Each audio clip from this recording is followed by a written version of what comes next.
दोस्तों, आज से करीब 10 या 15 साल पहले जो बड़े बड़े फाइनेंशियल इंस्टीट्यूशंस और इकोनॉमिस्ट उस समय के थे, उन्होंने भारत के लिए एक अनुमान लगाकर बताया था कि आने वाले अगले 50 सालों में चीन और अमेरिका जैसे देशों को भारत सीधी टक्कर देगा। और ये बात सभी को मालूम थी कि वो समय आएगा जरूर, हालांकि उसमें थोड़ा वक्त भले ही लग जाए, लेकिन किसी को इतनी भी उम्मीद नहीं थी कि वो वक्त इतनी जल्दी आएगा।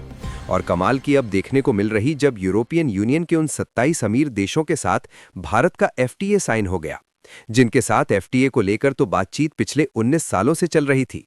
लेकिन यूरोपियन यूनियन की चालाकी देखकर ऐसा नहीं लगता था कि भारत और यूरोप के बीच एफटीए फाइनलाइज हो भी पाएगा। फिलहाल एक ओर भारत ने यूरोपियन यूनियन को अपनी शर्तों पर झुका दिया और दूसरी ओर 20 से ज्यादा और भी ऐसे देश सामने आ चुके हैं जो कि भारत से एफटीए साइन करने के लिए लाइन में खड़े दिखाई दे रहे हैं। फिलहाल पूरी डेवलपमेंट क्या है इस वीडियो में समझते हैं, लेकिन आगे बढ़ने से पहले इस वीडियो को लाइक करके चैनल को सब्सक्राइब जरूर कर लीजिए। दरअसल हो ये रहा है कि भारत के लिए जो उम्मीद लगाई गई थी, उसका माहौल पूरी तरीके से अब बन चुका है। और इस माहौल को सबसे पहले दिशा देने का काम किया है यूरोप के उन 27 अमीर देशों ने, जो खुद भारत को आगे बढ़ता हुआ देखना ही नहीं चाहते थे। जी हां, आपको यकीन नहीं होगा, लेकिन मैं आपको जानकारी के लिए बता दूं कि यूरोपियन यूनियन के जिन देशों के साथ भारत का फ्री ट्रेड एग्रीमेंट हाल ही में हुआ है, इसमें से ज्यादातर देश टेक्नोलॉजी और मशीनरी कंपोनेंट के मामले में काफी ज्यादा आगे हैं। यही नहीं, बल्कि किसी भी चीज के लिए मजबूत इंजन बनाना हो या फिर बड़े बड़े कंस्ट्रक्शन में इस्तेमाल होने वाली बड़ी मशीनें ही क्यों ना बनाना हो, इन सब के मामले में अगर सबसे आगे कोई देश पहले भी था तो वो यूरोपियन यूनियन था। और आज भी यूरोपियन यूनियन इस मामले में सबसे आगे है। लेकिन जब कुछ साल पहले भारत जैसे देशों ने इस मामले में धीरे धीरे आगे बढ़ना शुरू किया, तभी से यूरोपियन यूनियन को अंदर ही अंदर भारत जैसे उभरते देशों से जलन होने लगी थी। हालांकि यूरोपियन यूनियन के देश खुलकर सामने तो नहीं आए, लेकिन इनडायरेक्टली इनके द्वारा भारत पर ऐसे ऐसे नियम और शर्तें थोपी जाने लगी जिनका मकसद साफ था, भारत की रफ्तार को स्लो करना।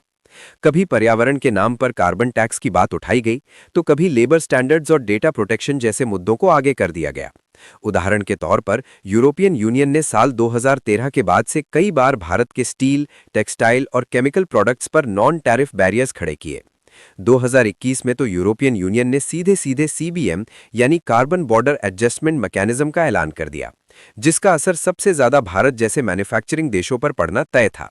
दरअसल यूरोपियन यूनियन ये अच्छी तरह समझ चुका था कि अगर भारत को मैन्युफैक्चरिंग, सप्लाई चेन और ग्लोबल ट्रेड में खुली छूट मिल गई, तो यूरोप के जर्मनी, फ्रांस और इटली जैसे देशों की पकड़ धीरे धीरे कमजोर हो सकती है। यही वजह है कि पिछले 19 सालों तक एफटीए की बातचीत चलती तो रही, लेकिन हर बार कोई ना कोई बहाना बनाकर उसे आगे नहीं बढ़ने दिया गया। लेकिन कहानी यहीं खत्म नहीं होती। जैसे जैसे भारत ने make in India, PLI scheme और लॉजिस्टिक्स इंफ्रास्ट्रक्चर पर काम तेज किया, वैसे वैसे दुनिया के बड़े मार्केट्स का रुख भारत की तरफ होने लगा। अमेरिका हो, मिडिल ईस्ट हो या फिर अफ्रीका और साउथ ईस्ट एशिया, हर जगह भारत ने अपनी मौजूदगी दर्ज करानी शुरू कर दी। और यहीं पर यूरोपियन यूनियन को एहसास हुआ कि अब अगर भारत को रोका गया तो भारत यूरोप को पीछे छोड़ते हुए नए रास्ते खुद बना लेगा। यानी झुकने को तो दुनिया झुकती है, बस झुकाने वाला चाहिए। अब यहीं से कहानी एकदम पलटती है और तस्वीर पूरी तरह साफ होने लगती है। अगर भारत और यूरोपियन यूनियन को सिर्फ दो ट्रेड पार्टनर मानकर देखा जाए, तो ये कोई छोटी बात नहीं है। आज के समय में भारत और यूरोपियन यूनियन मिलकर दुनिया की करीब 24 से 25% ग्लोबल जीडीपी का प्रतिनिधित्व करते हैं। यानी दुनिया की हर चौथी कमाई किसी न किसी रूप में भारत और यूरोप से जुड़ी हुई है। अब जरा ट्रेड के आंकड़ों पर नजर डालते हैं। भारत का टोटल एक्सपोर्ट लगभग 824 अरब डॉलर के आसपास पहुंच चुका है। वहीं भारत का टोटल इंपोर्ट करीब 900 अरब डॉलर के आसपास रहता है। यानी कि अभी तक हम विदेशों से सामानों को खरीद तो ज्यादा रहे थे, लेकिन बेच कम पा रहे हैं। और इस गैप को अब यूरोप के मार्केट भारत के लिए पूरा करेंगे, क्योंकि भारत का एक्सपोर्ट यूरोप में इस फ्री ट्रेड एग्रीमेंट के बाद बढ़ने वाला है। क्योंकि सीधी सी बात है कि जब भारतीय सामानों पर यूरोप में टैक्स नहीं लगेगा, तो उसकी डिमांड यूरोपियन मार्केट में खुद ब खुद बढ़ जाएगी। वैसे भी यूरोपियन यूनियन के साथ भारत का ट्रेड लगातार बढ़ रहा है। साल 2025 में ही भारत और ईयू के बीच कुल ट्रेड 136 अरब डॉलर से ज्यादा का रहा। यानी आप इस लिस्ट में देख सकते हैं कि यूरोपीय यूनियन भारत का सबसे बड़ा ट्रेड पार्टनर आज बन चुका है।